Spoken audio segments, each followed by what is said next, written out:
Khadi board prelims stage 4 question പേപ്പറും അതിൻ്റെ related ഫാക്ട്സുമാണ് നമ്മളിന്ന് നോക്കുന്നത്. Okay, first question. 2023 16ാമത് പുരുഷ ഏഷ്യ കപ്പ് ക്രിക്കറ്റ് കിരീടം നേടിയത്? Answer option B India. അപ്പോൾ ഇന്ത്യയാണ് 2023 16ാമത് പുരുഷ ഏഷ്യ കപ്പ് ക്രിക്കറ്റ് കിരീടം നേടിയത്. ശ്രീലങ്കയാണ് ഇന്ത്യ പരാജയപ്പെടുത്തിയത്. ഓക്കെ, അപ്പോൾ 2023 16ാമത് പുരുഷ ഏഷ്യ കപ്പ് കിരീടം നേടിയത് India, runner-up Sri Lanka. Second question. പറക്കും സിഖ് എന്നറിയപ്പെടുന്ന ഒളിമ്പ്യൻ മിൽഖ സിംഗ് അന്തരിച്ച വർഷം? Answer last one 2021. അപ്പോൾ പറക്കും സിഖ് എന്നറിയപ്പെടുന്ന ഒളിമ്പ്യൻ മിൽഖ സിംഗ് അന്തരിച്ച വർഷം 2021. സ്പ്രിന്റ് താരമായ അദ്ദേഹത്തെ രാജ്യം പത്മശ്രീ നൽകി ആദരിച്ച വർഷം 1959. അപ്പോൾ മിൽഖ സിംഗിന് പത്മശ്രീ ലഭിച്ച വർഷം ഏതാ? 1959. Third question. വർണ്ണാന്തത കണ്ടുപിടിച്ചത് ആര്? Answer option A John Dalton. അപ്പോൾ വർണ്ണാന്തത കണ്ടുപിടിച്ചത് ജോൺ ഡാൾട്ടൺ. അതുകൊണ്ട് തന്നെ വർണ്ണാന്തതയെ ഡാൾട്ടനിസം എന്നും അറിയപ്പെടാറുണ്ട്. ഇനി വർണ്ണാന്തത വിശദീകരിച്ചത് റോബർട്ട് ബോയിൽ. അപ്പോൾ വർണ്ണാന്തത കണ്ടെത്തിയത് ജോൺ ഡാൾട്ടൺ, അത് വിശദീകരിച്ചത് റോബർട്ട് ബോയിൽ. വർണ്ണാന്തതയുള്ളൊരു വ്യക്തിക്ക് തിരിച്ചറിയാൻ കഴിയാത്ത നിറങ്ങളാണ് പച്ച, ചുമപ്പ്.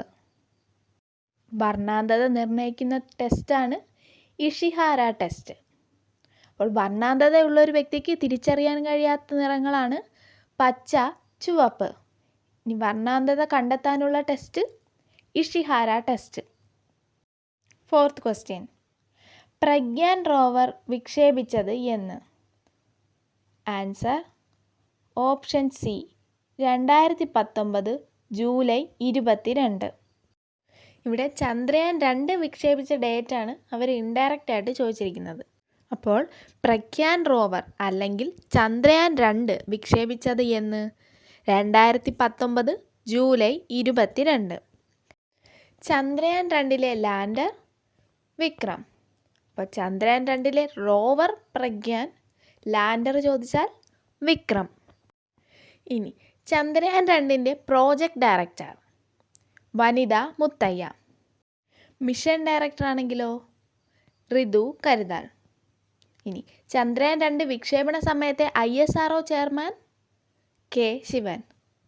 അപ്പോൾ Chandrayaan 2 project director Vanitha Muthayya, mission director Ritu Karidhal, വിക്ഷേപണ സമയത്തെ ISRO ചെയർമാൻ കെ ശിവൻ. ഇനി ചന്ദ്രയാൻ 1 വിക്ഷേപിച്ചതെന്നാണ്? 2008 ഒക്ടോബർ 22. ഇനി ചന്ദ്രയാൻ 3 ആണെങ്കിലോ 2023 ജൂലൈ 14. അപ്പോൾ ചന്ദ്രയാൻ 1 വിക്ഷേപിച്ചത് 2008 October 22, Chandrayaan 3 2023 July 14. Fifth question. Election commission രൂപീകൃതമായത് എന്ന്? Answer option B 1950 January 25.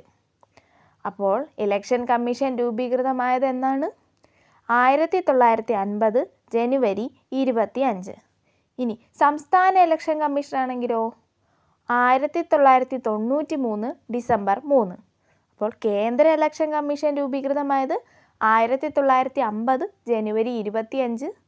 സംസ്ഥാന അല്ലെങ്കിൽ കേരള ഇലക്ഷൻ കമ്മീഷൻ രൂപീകൃതമായത് 1993 ഡിസംബർ 3. ഇനി നിലവിലെ കേന്ദ്രത്തിലെ ചീഫ് ഇലക്ഷൻ കമ്മീഷണർ ആരാണ്? രാജീവ് കുമാർ. സംസ്ഥാനത്ത് എ ഷാജഹാൻ. അപ്പോൾ നിലവിലെ കേന്ദ്രത്തിലെ chief election commissioner Rajeev Kumar, സംസ്ഥാന chief election commissioner A Shajahan. 1950 January 24 നമ്മുടെ ദേശീയ ഗാനവും ഗീതവും അംഗീകരിച്ചത്. അപ്പോൾ ഇന്ത്യയുടെ ദേശീയ ഗാനവും ഗീതവും അംഗീകരിച്ചതെന്നാണ്? 1950 ജനുവരി 24. 6th question. കേന്ദ്ര കോർപ്പറേറ്റ് കാര്യമന്ത്രി ആര്? Answer option C Nirmala Sitharaman. അപ്പോൾ കേന്ദ്ര കോർപ്പറേറ്റ് കാര്യമന്ത്രിയാണ് നിർമ്മല സീതാരാമൻ. നമുക്ക് നിർമ്മല സീതാരാമൻ ഫിനാൻസ് മിനിസ്റ്റർ ആണെന്ന് അറിയാം അല്ലേ? അപ്പോൾ ഇനി കോർപ്പറേറ്റ് അഫയേഴ്സ് കൂടി ഓർത്ത് വച്ചേക്കണേ. അപ്പോൾ നിർമ്മല സീതാരാമൻ്റെ വകുപ്പുകൾ ഏതൊക്കെയാണ്? Finance and corporate affairs. Okay. ഇനി നെക്സ്റ്റ് അമിത്ഷാ. അമിത്ഷായുടെ വകുപ്പുകളാണ് ഹോം അഫയേഴ്സ് ആൻഡ് കോഓപ്പറേഷൻ. നേരത്തെ പറഞ്ഞത് കോർപ്പറേറ്റ് അഫയേഴ്സ് ആണ്, ഇത് കോഓപ്പറേഷൻ സഹകരണം. സഹകരണമെന്ന് ചോദിച്ചാൽ അത് അമിത്ഷായാണ്. ഇനി കോർപ്പറേറ്റ് അഫയേഴ്സ് ചോദിച്ചാൽ അതാരാണ്? നിർമ്മല സീതാരാമൻ. അപ്പോൾ അമിത്ഷായുടെ വകുപ്പുകൾ ഏതൊക്കെയാണ്? ഹോം അഫയേഴ്സ് ആഭ്യന്തരവും കോർപ്പറേഷൻ സഹകരണവും. ഓക്കെ. ഇനി പീയൂഷ് ഗോയൽ. പീയൂഷ് ഗോയലിൻ്റെ വകുപ്പുകളാണ് commerce and industries, consumer affairs, food and public distribution, textiles. അപ്പോൾ പീയൂഷ് ഗോയലിനുള്ള 4 വകുപ്പുകളാണ് commerce and industries, consumer affairs, food and public distribution, textiles. ഇനി നാരായണ ടാറ്റു റാണെ ചുമതല വഹിക്കുന്ന വകുപ്പ് micro, small and medium enterprises, അതായത് ചെറുകിട ഇടത്തര സംരംഭങ്ങൾ. അപ്പോൾ നാരായൺ ടാറ്റു റാണെ വഹിക്കുന്ന വകുപ്പ് ഏതാണ്? Micro, small and medium enterprises. ഈ വിവരങ്ങൾ ഞാൻ ഗവൺമെൻറ് ഓഫ് ഇന്ത്യ സൈറ്റിൽ നിന്നാണ് എടുത്തിട്ടുള്ളത്. ഓക്കെ.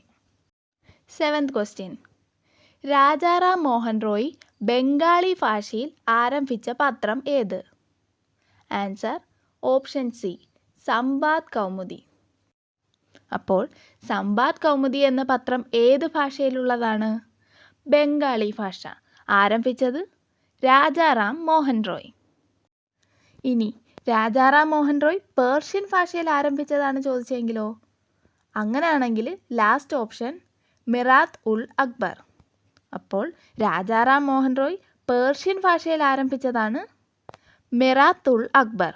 ബംഗാളി ഭാഷയാണെങ്കിലോ സംവാദ് കൗമുദി. ഇനി നമ്മുടെ എ ഓപ്ഷനായ ബംഗാളി പത്രം ആരംഭിച്ചത് ആരാണ്?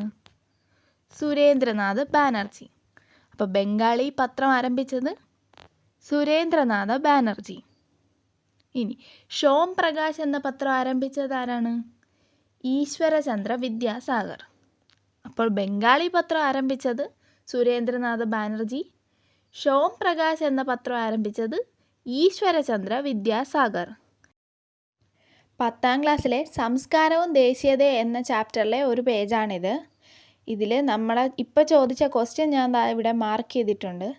ഇനി ഇതിനകത്ത് പത്രങ്ങളും അത് ആരംഭിച്ച നേതാക്കളും ഇമ്പോർട്ടൻ്റ് ആയിട്ടുണ്ട്. അപ്പം നമുക്കതൊന്ന് ഓർത്ത് നോക്കാം. Hindu Swadeshi Mitram, G Subramania Iyer. Amrita Bazar Patrika, Sisir Kumar Ghosh, Motilal Ghosh. Bombay Samachar, Fardunji Marzban. Kesari Maratha, Balagangadhar Tilak. Bengalee, Surendranath Banerjee. Voice of India, Dadabhai Naoroji. Som Prakash, Ishwarchandra Vidyasagar. New India commonwealth, Mrs Annie Besant. Young India Harijan, Mahatma Gandhi. Al Hilal, Maulana Abul Kalam Azad. Vande Mataram, Lala Lajpat Rai. Nation, Gopalakrishna Gokhale. Balagangadhara തിലകിൻ്റെ മറാത്ത ഭാഷയിൽ ആരംഭിച്ച പത്രമാണ് കേസരി. ഇംഗ്ലീഷ് ഭാഷയിൽ ആരംഭിച്ച പത്രമാണ് മറാത്ത. അപ്പോൾ ബാലഗംഗാധര തിലകിലെ മറാത്ത ഭാഷയിലുള്ള പത്രം ഏതാണ്? കേസരി. ഇംഗ്ലീഷ് ഭാഷയാണെങ്കിലോ മറാത്ത. 8th question. സ്വതന്ത്ര ഇന്ത്യയിലെ ആദ്യ voter. Answer option A Shyam Saran Negi. അപ്പോൾ സ്വതന്ത്ര ഇന്ത്യയിലെ ആദ്യ voter Shyam Saran Negi. 9th question. ഉൽക്കാവർഷ പ്രദേശം എന്നറിയപ്പെടുന്ന അന്തരീക്ഷ പാളി ഏത്? Answer option B mesosphere. അപ്പോൾ ഉൽക്കാവർഷ പ്രദേശം എന്നറിയപ്പെടുന്ന അന്തരീക്ഷ പാളിയാണ് മീസോസ്ഫിയർ.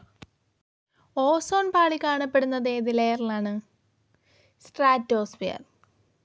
ഇനി മഴ, മഞ്ഞ്, കാറ്റ്, മേഘരൂപീകരണം തുടങ്ങിയ അന്തരീക്ഷ പ്രതിഭാസങ്ങൾ കാണപ്പെടുന്ന ലെയർ ട്രോപ്പോസ്ഫിയർ. അപ്പോൾ ഓസോൺ പാളി കാണപ്പെടുന്നത് സ്ട്രാറ്റോസ്ഫിയർ, അന്തരീക്ഷ പ്രതിഭാസങ്ങൾ കാണപ്പെടുന്നത് ട്രോപ്പോസ്ഫിയർ. 10th question. ഇന്ത്യൻ അസ്വസ്ഥതയുടെ പിതാവ് എന്ന് വാലന്റൈൻ ഷിറോൾ വിശേഷിപ്പിച്ചത് ആരെ? Answer option B Balagangadhara Tilak. അപ്പോൾ ബാലഗംഗാധര തിലകിനെയാണ് ഇന്ത്യൻ അസ്വസ്ഥതയുടെ പിതാവ് എന്നറിയപ്പെടുന്നത്. വിശേഷിപ്പിച്ചത് വാലന്റൈൻ ഷിറോൾ. ഇനി ബാലഗംഗാധര തിലകിൻ്റെ 2 പത്രങ്ങൾ നമ്മൾ കുറച്ച് മുമ്പേ നോക്കിയായിരുന്നല്ലേ? അപ്പോൾ നിങ്ങൾക്ക് ഓർമ്മയുണ്ടോ എന്ന് നോക്കിക്കേ. ഓർമ്മയുണ്ടെങ്കിൽ ഒന്ന് കമൻറ്റ് ചെയ്യാൻ ശ്രമിച്ചേ. ഓക്കെ. 11th question. കർണാടകത്തിലെ പ്രധാന ആണവോർജ നിലയം ഏത്? Answer option D Kaiga. അപ്പോൾ കൈഗ ആണവോർജ നിലയം സ്ഥിതി ചെയ്യുന്നത് എവിടെയാണ്? കർണാടക. ഇനി കൽപ്പാക്കം എവിടെയാണ് സ്ഥിതി ചെയ്യുന്നത്? തമിഴ്നാട്. അപ്പോൾ കൽപ്പാക്കം ആണവോർജ നിലയം തമിഴ്നാട്. നറോറയാണെങ്കിലോ ഉത്തർപ്രദേശ്. കക്രപ്പാറ ഗുജറാത്ത്. 12th question. ധാതുക്കളുടെ കലവറ എന്ന് വിളിക്കുന്ന ഭൂപ്രകൃതി വിഭാഗം? ആൻസർ ഓപ്ഷൻ സി ഉപദ്വീപീയ പീഠഭൂമി. അപ്പോൾ ഉപദ്വീപീയ പീഠഭൂമിനെയാണ് ധാതുക്കളുടെ കലവറ എന്ന് വിശേഷിപ്പിക്കുന്നത്. ഇനി ധാന്യപ്പുര എന്ന് വിളിക്കുന്ന ഭൂപ്രകൃതിയാണെങ്കിലോ അത് ഉത്തര മഹാസമതലമാണ്. അപ്പോൾ ധാന്യപ്പുര എന്നറിയപ്പെടുന്ന ഭൂപ്രകൃതി ഉത്തര മഹാസമതലം. 10ാം ക്ലാസ് ജോഗ്രഫിയിലെ വൈവിധ്യങ്ങളുടെ ഇന്ത്യ എന്ന ചാപ്റ്ററിലെ ഒരു പേജാണിത്. ഇതിൽ നിന്നാണ് ക്വസ്റ്റ്യൻ വന്നിരിക്കുന്നത്. ഓക്കെ, ഇനി ഇതിൽ ബാക്കി കാര്യങ്ങൾ നോക്കാം. ഉപദ്വീപീയ പീഠഭൂമിയുടെ ഏകദേശ വിസ്തൃതി ഇതിൽ പറയുന്നുണ്ട് 15 ലക്ഷം ചതുരശ്ര കിലോമീറ്റർ. അപ്പോൾ ഉപദ്വീപീയ പീഠഭൂമിയുടെ ഏകദേശ വിസ്തൃതി 15 ലക്ഷം ചതുരശ്ര കിലോമീറ്റർ. പർവ്വതങ്ങൾ, പീഠഭൂമികൾ, താഴ്വരകൾ എന്നിങ്ങനെ വൈവിധ്യമാർന്ന ഭൂപ്രകൃതിയാണ് ഇവിടെ ഉള്ളത്. ഈ മേഖലയിലെ ഏറ്റവും ഉയരമേറിയ കൊടുമുടിയാണ് ആനമുടി. ഉയരം 2695 മീറ്റർ. അപ്പോൾ ഉപദ്വീപീയ പീഠഭൂമിയിലെ ഏറ്റവും ഉയരം കൂടിയ കൊടുമുടി ഏതാണ്? ആനമുടി. ഉയരം 2695 മീറ്റർ. ഇനി ആനമുടി സ്ഥിതി ചെയ്യുന്നത് എവിടെയാണ്? ഇടുക്കി ജില്ല. കേരളത്തിലെ ഇടുക്കി ജില്ലയിലാണ് ആനമുടി സ്ഥിതി ചെയ്യുന്നത്. ഇന്ത്യയിലെ ഏറ്റവും വലിയ പീഠഭൂമിയായ ഡെക്കാൻ പീഠഭൂമി ഉപദ്വീപീയ പീഠഭൂമിയുടെ തെക്കു ഭാഗത്തായിട്ടാണ് സ്ഥിതി ചെയ്യുന്നത്. ഇവിടുത്തെ മിക്ക പ്രദേശങ്ങളും അനേകം ദശലക്ഷം വർഷങ്ങൾക്ക് മുമ്പ് ഒഴുകിപ്പരന്ന ലാവ തണുത്തുറഞ്ഞുണ്ടായതാണ്. പ്രധാനമായും ബസാൾട്ട് എന്ന ആഗ്നേയശിലകളാൽ നിർമ്മിതമായ ഈ പീഠഭൂമിയിൽ വ്യാപകമായി കാണപ്പെടുന്നത് കറുത്ത മണ്ണ് ആണ്. ഈ കറുത്ത മണ്ണ് പരുത്തി കൃഷിക്ക് അനുയോജ്യമായതിനാൽ കറുത്ത പരുത്തി മണ്ണ് എന്നും അറിയപ്പെടുന്നു. ഇനി ഉപദ്വീപീയ പീഠഭൂമി പ്രദേശങ്ങളിൽ ചെമ്മണ്ണും ധാരാളമായി കാണപ്പെടുന്നു. താരതമ്യേന ഫലപുഷ്ടി കുറഞ്ഞ ഈ മണ്ണിലെ ഇരുമ്പിൻ്റെ അംശമാണ് അതിന് ചുവപ്പ് നിറം നൽകുന്നത്. അപ്പോൾ ചെമ്മണ്ണിന് ചുവപ്പ് നിറം നൽകുന്നത് അതിലെ ഇരുമ്പിൻ്റെ അംശമാണ്. ചെമ്മണ്ണിന് ഫലപുഷ്ടത താരതമ്യേന കുറവുമാണ്. അപ്പോൾ ഡെക്കാൻ പീഠഭൂമി നിർമ്മിതമായത് ബസാൾട്ട് എന്ന ആഗ്നേയശിലയാലാണ്. ഇനി ഡെക്കാൻ പീഠഭൂമിയിൽ കൂടുതലായി കാണപ്പെടുന്ന മണ്ണിന് ഏതാണ്? കറുത്ത മണ്ണ്. ഇത് പരുത്തി കൃഷിക്ക് അനുയോജ്യമായതിനാൽ കറുത്ത പരുത്തി മണ്ണ് എന്നും അറിയപ്പെടുന്നു.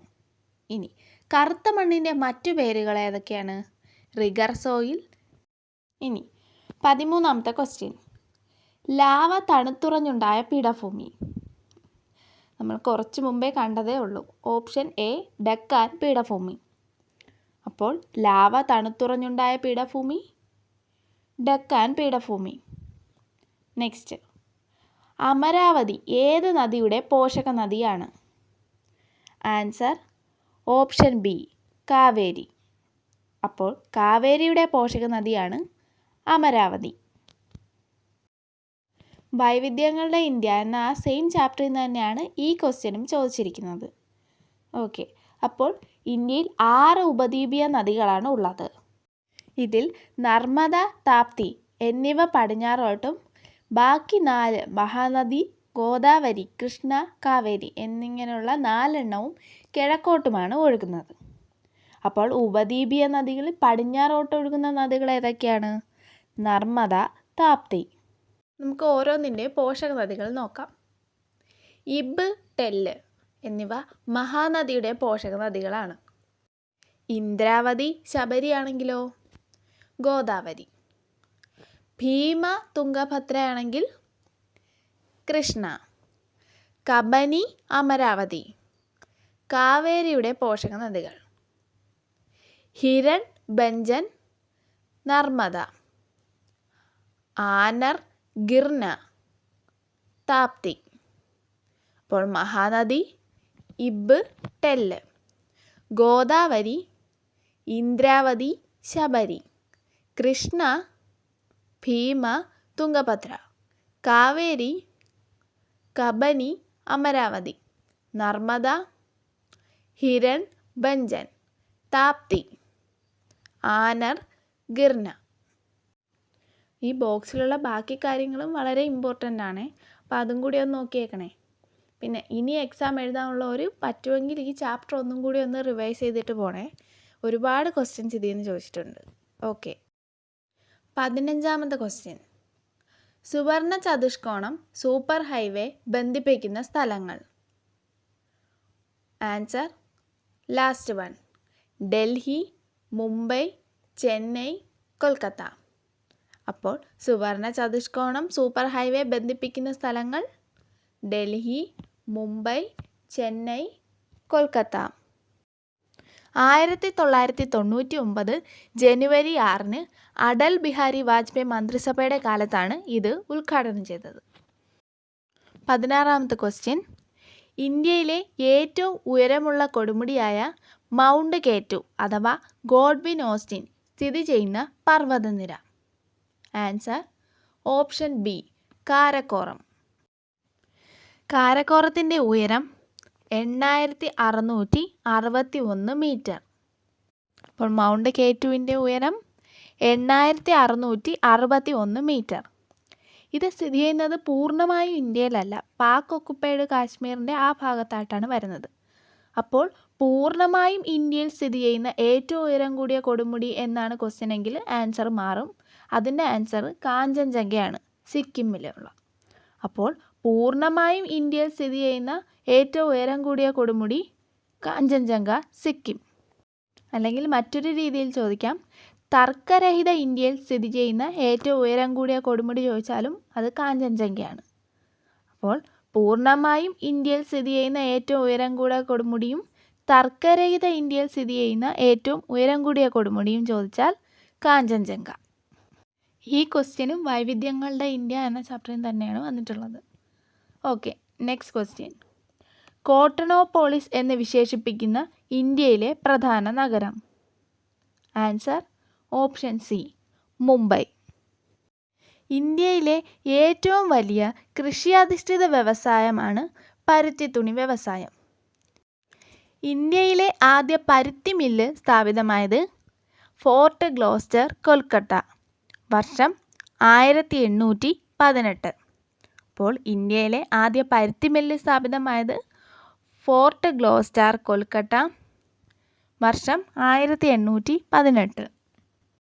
യൂണിവേഴ്സൽ ഫൈബർ എന്ന് വിശേഷിപ്പിക്കുന്നത് പരുത്തിയെയാണ്.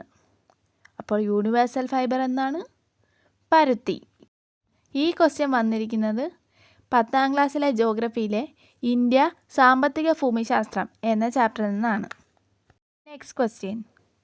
ദക്ഷിണേന്ത്യയിലെ ആദ്യത്തെ ഇരുമ്പുരുക്ക് വ്യവസായശാല. Answer option C Visvesvaraya iron and steel works limited. India സാമ്പത്തിക ഭൂമിശാസ്ത്രം എന്ന ആ സെയിം ചാപ്റ്ററിൽ നിന്നുള്ള ഒരു ബോക്സിൽ നിന്നാണ് ഈ ക്വസ്റ്റ്യൻ ചോദിച്ചിരിക്കുന്നത്. അപ്പോൾ ഇതും വളരെ ഇമ്പോർട്ടൻ്റ് ആയിട്ടുള്ള ചാപ്റ്ററാണ്. ഇനി മുന്നോട്ട് ഡിസ്കസ് ചെയ്യുമ്പോൾ നമുക്ക് കാണാൻ പറ്റും ഇതിൽ നിന്ന് ഒരുപാട് ക്വസ്റ്റ്യൻസ് ഇനിയും ചോദിക്കുന്നുണ്ട്. ഓക്കെ, ഇനി Visvesvaraya iron and steel works limited സ്ഥിതി ചെയ്യുന്നത് എവിടെയാണ്? ഭദ്രാവതി, കർണാടകം. ഇനി ഇന്ത്യയിലെ ഏറ്റവും വലിയ സ്വകാര്യ മേഖല ഇരുമ്പുരുക്ക് വ്യവസായശാല ഏതാണ്? ടിസ്കോ അഥവാ ടാറ്റ ഇരുമ്പുരുക്ക് കമ്പനി. സ്ഥിതി ചെയ്യുന്നത് ജംഷഡ്പൂർ, ജാർഖണ്ഡ്. ഇനി പൊതുമേഖലയിലെ ആദ്യ ഇരുമ്പുരുക്ക് വ്യവസായശാല Indian iron and steel company IISCO. അപ്പോൾ ഏറ്റവും വലിയ സ്വകാര്യ മേഖല ഇരുമ്പുരുക്ക് വ്യവസായശാലയാണ് ടിസ്കോ. ഇനി പൊതുമേഖലയിലെ ആദ്യ ഇരുമ്പുരുക്ക് വ്യവസായശാല Indian iron and steel company. Bhilai ഇരുമ്പുരുക്ക് ശാല സ്ഥിതി ചെയ്യുന്ന സ്ഥലം ദുർഗ്, ഛത്തീസ്ഗഡ്. സവിശേഷത 1959 റഷ്യൻ സാങ്കേതിക സഹായത്തോടെയാണ് സ്ഥാപിച്ചത്. അപ്പോൾ ഭീലായ് സ്ഥാപിച്ചതെന്നാണ് 1959. ഏത് രാജ്യത്തിൻ്റെ സഹായത്തോടെയാണ്? റഷ്യ. സ്ഥലം ദുർഗ്, ഛത്തീസ്ഗഡ്. നെക്സ്റ്റ്, റൂർക്കേല സ്ഥാപിതമായത് എവിടെയാണ്? സുന്ദർഗഡ്, ഒഡീഷ. 1959 ജർമ്മനിയുടെ സാങ്കേതിക സഹായത്തോടെയാണ് സ്ഥാപിച്ചത്. അപ്പോൾ 1959 ജർമ്മനിയുടെ സഹായത്തോടു കൂടി സുന്ദർഗഡ്, ഒഡീഷയിൽ സ്ഥാപിതമായ ഇരുമ്പുരുക്ക് വ്യവസായശാലയാണ് റൂർക്കേല. ഇനി നെക്സ്റ്റ്, ദുർഗാപൂർ. സ്ഥലം പശ്ചിമ ബംഗാൾ. 1962 UK സാങ്കേതിക സഹായത്തോടെ പ്രവർത്തനം ആരംഭിച്ചു. അപ്പോൾ ദുർഗാപൂരിൻ്റെ വർഷം 1962, സഹായം UK. ഇനി ബൊക്കാറോ, ജാർഖണ്ഡ്. 1964 റഷ്യൻ സാങ്കേതിക സഹായത്തോടെ ആരംഭിച്ചു. അപ്പോൾ 1959 ആരംഭിച്ച രണ്ടെണ്ണം ഏതൊക്കെയാണ്? ഭീലായും റൂർക്കേലയും. ഭീലായിയുടെ സാങ്കേതിക സഹായം നൽകിയ രാജ്യം റഷ്യ. റൂർക്കേലയാണെങ്കിലോ ജർമ്മനി. നെക്സ്റ്റ്, 1962 UK സാങ്കേതിക സഹായത്തോടു കൂടി നിലവിൽ വന്നത് ദുർഗാപൂർ. നെക്സ്റ്റ്, 1964 റഷ്യയുടെ സഹായത്തോടെ നിലവിൽ വന്നത് ബൊക്കാറോ. ഓക്കെ, അപ്പോൾ ഇന്നത്തെ വീഡിയോയിൽ നമ്മൾ 18 ക്വസ്റ്റ്യൻസും അതിൻ്റെ റിലേറ്റഡ് ഫാക്ട്സുമാണ് ഡിസ്കസ് ചെയ്തത്. അപ്പോൾ അതിൻ്റെ നെക്സ്റ്റ് പാർട്ട് ഉടനെ തന്നെ ചാനൽ വരുന്നതായിരിക്കും. അപ്പോൾ ചാനൽ തുടങ്ങിയിട്ട് കുറച്ച് നാളേ ആയുള്ളൂ. അപ്പോൾ എന്തെങ്കിലും പോരായ്മകളോ പരാതികളോ ഉണ്ടെങ്കിൽ കമൻറ്റിലൂടെ അറിയിച്ചാൽ മതി, നമുക്കത് സോൾവ് ചെയ്യാം. പിന്നെ നിങ്ങൾക്ക് വീഡിയോ ഇഷ്ടമായെങ്കിൽ പ്ലീസ് ചാനലൊന്ന് സബ്സ്ക്രൈബ് ചെയ്ത് സപ്പോർട്ട് ചെയ്യണേ.